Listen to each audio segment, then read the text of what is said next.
కొన్ని ఛానల్స్ అన్నీ కూడా చూస్తున్నప్పుడు వాస్తవానికి స్పందించకూడదని చెప్పి అనుకున్నప్పటికీ కొన్ని ఎల్లో మీడియా ఛానల్స్ అన్నీ కూడా ఏదో గొప్ప విజయం సాధించాం, చంద్రబాబు నాయుడు గారికి ఏదో ఊరట కలిగింది, ఆయన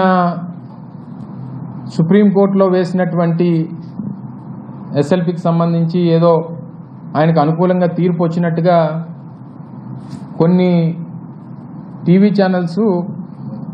చిత్రీకరించేటువంటి ప్రయత్నం చేస్తూ ఉన్నాయి. ఇది నాకు ఏ రకంగా అనిపించిందంటే 2019లో చంద్రబాబు నాయుడు గారు గెలిచినటువంటి 23 సీట్లని గొప్ప విజయంగా భావించి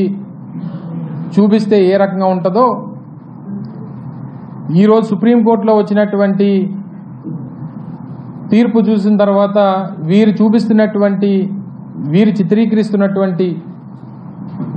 వీరు షోకేస్ చేస్తున్నటువంటి వారి అభిప్రాయాన్ని ఆ రకంగానే చూడొచ్చు అనేటువంటిది నా అభిప్రాయం. అసలు జరిగినటువంటి కేసు కానీ,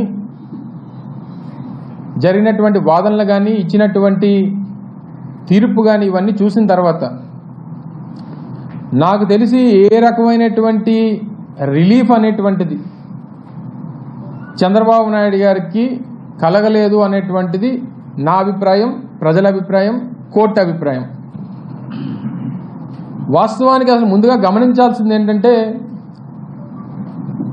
అసలు ఈ కేసుకు సంబంధించి 17A అనేటువంటిది ఏదైతే వర్తిస్తుందా వర్తించదా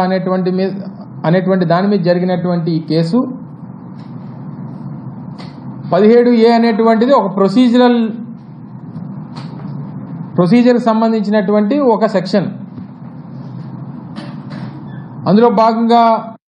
2018 చివరిలో ఇచ్చినటువంటి సెక్షన్ ఏదైతే అమల్లోకి వచ్చిందో, స్కిల్ స్కామ్ అనేటువంటిది 2015 నుంచి 2018 మొదటి అంకంలోనే అప్పుడు ఉన్నటువంటి